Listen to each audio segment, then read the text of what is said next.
Nobody else is attempting anything on this scale in London, and I think they have the chance to bring together an international group to discuss what's happening in the world across all sorts of issues, whether they're geopolitical or whether they're economic or whatever they may be.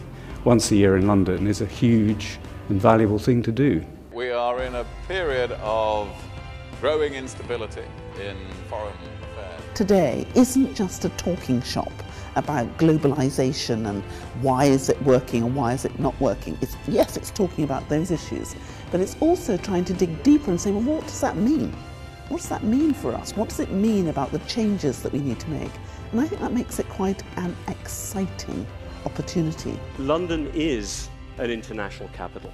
It is a place where most conferences focus on very discrete things like terrorism or cybersecurity. This conference has gone to 30,000 feet, if you will, and looked across all of these problems and tried to see the connections, because after all, at this moment, we are living in the most connected world that we've ever lived in.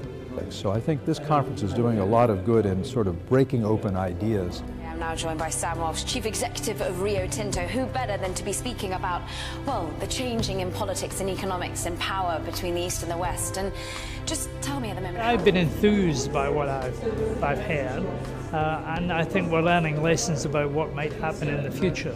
We need solutions because the world is a complicated place, and this is the venue, and these are the people who might come up with some of the ideas. And the earlier sort of piecemeal, unjoined up.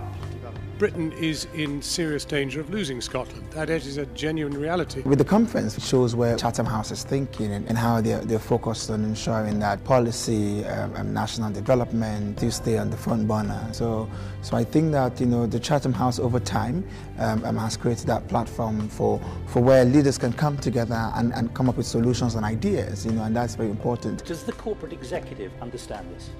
Well, I think there's a positive and a negative there, Nick. The positive is that they need to understand.